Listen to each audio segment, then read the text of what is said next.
Hello, friends. Welcome to another episode of Web3 Wale. Last episode, we spoke about the impending approval of a Bitcoin ETF by US Security Exchange Commission. And in this episode, we'll talk about what is the euphoria all about? Why is it such a big deal for Bitcoin ETF to be approved? So let's quickly dive into this week's of episode. Let's talk about how Bitcoin's price may be impacted with the approval of Bitcoin ETF. So firstly, let's understand what is an ETF. ETF actually stands for Exchange Traded Fund. And ETF was initially designed uh, to help investors to gain exposure to different variety of assets. So one can gain exposure to equities, bonds, gold, etc. So ETF essentially provides a basket in which different assets are held, and one will be able to gain exposure to all these different types of assets through one product.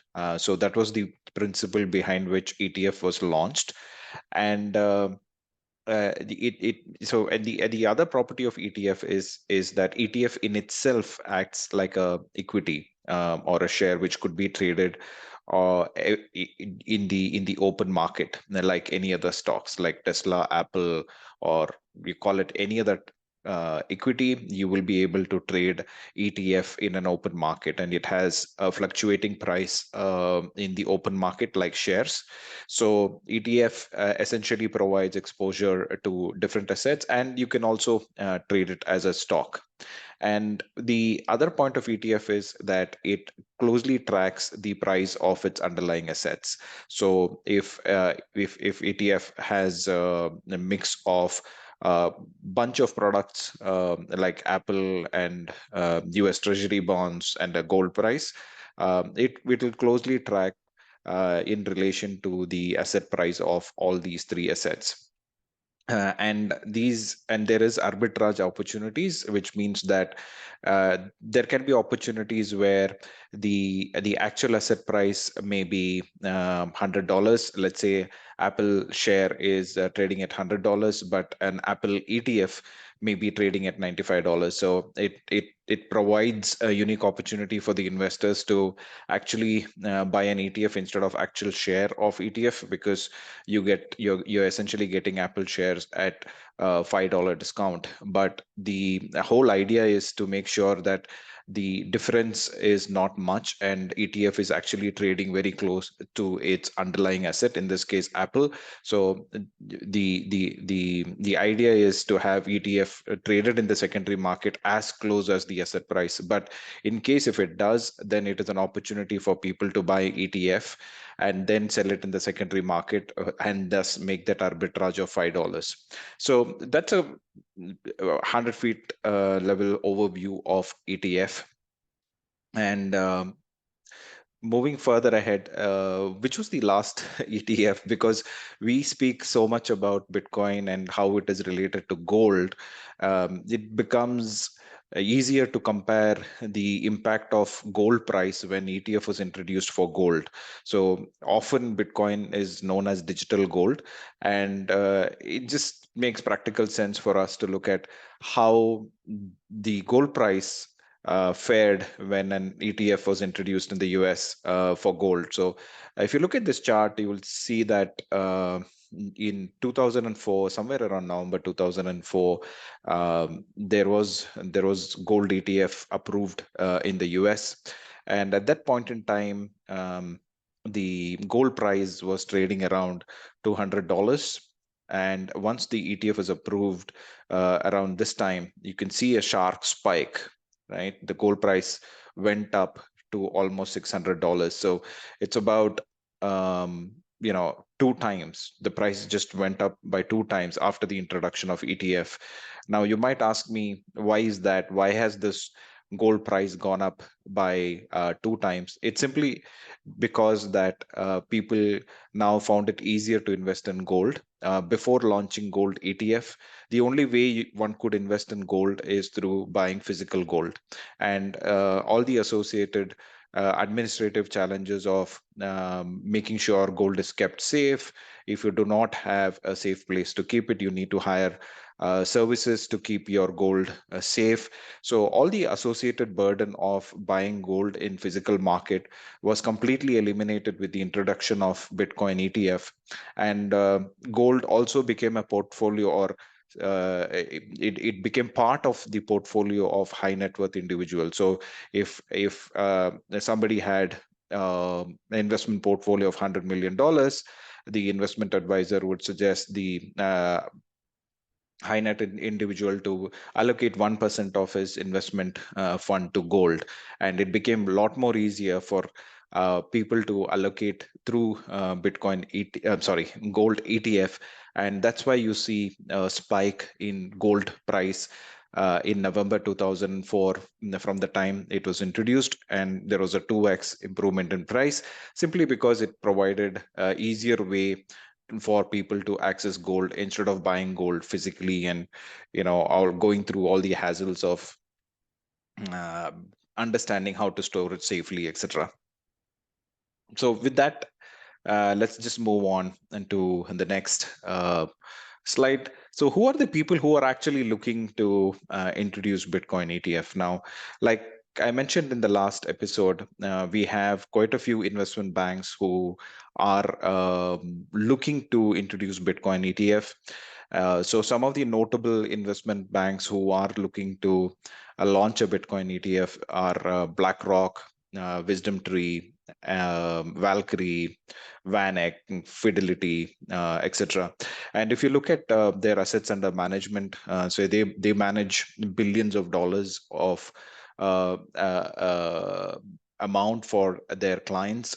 So it is their responsibility to suggest their clients to uh, give a portion of their investment, maybe 1% or 2% of their investment bucket, allocate that to Bitcoin.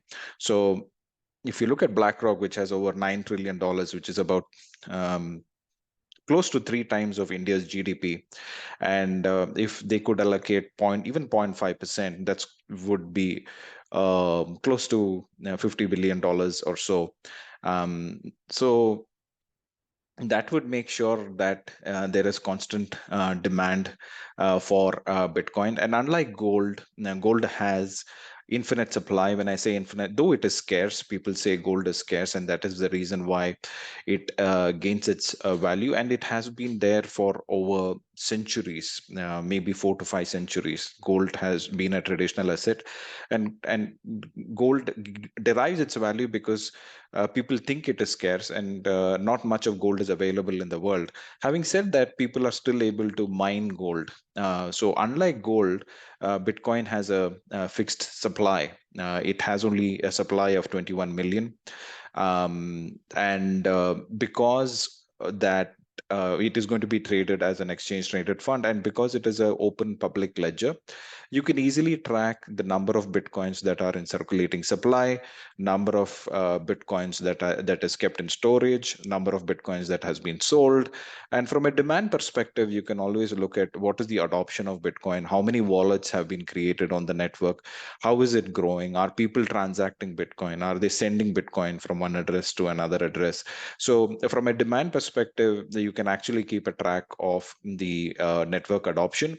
And from a supply perspective, you always have the details of the Bitcoins in supply. You can always have a account of how many Bitcoins are in supply, how many are in cold storage, etc., etc., which is not possible with gold. There is no way that you could actually calculate the supply of gold because it is completely decentralized. You don't know who's mining it, and there is always chances of counterfeit gold, etc. Right? So all those challenges could be avoided with Bitcoin because it is on the public blockchain, and you are able to have a clear view of the amount of Bitcoins in supply and the demand that the Bitcoin network is experiencing at any given point in time. All right. So that's the advantage of Bitcoin over gold. So if gold went up by 2 times after the introduction of ETF, Bitcoin, which is a lot more scarce asset, And with all the marketing team behind BlackRock and all the other investment banks and all of these salespeople telling their clients to allocate 1% of their allocation to Bitcoin. Think about the pension funds, think about all the government funds that could get about a 1% exposure, which means that there could be a deluge of money coming into this scarce asset, uh, which will make this which will make the price of Bitcoin go up because the supply is also less. And if people are not willing to sell their Bitcoin, if the supply is less and the demand goes up, then there is a possibility of the price going really up. So having said all the positives of Bitcoin, let's also look at the disadvantages of Bitcoin, right? See, one of the major problem with Bitcoin is not accepted by all, unlike gold. With gold, you are able to view the gold, feel the gold. It is physically present, and it is an asset that people have seen while they grew up. It's something that you can experience, but Bitcoin is digital. You cannot, it doesn't exist physically, so it's not tangible, and it's not accepted globally. Even Warren Buffett doesn't agree to Bitcoin.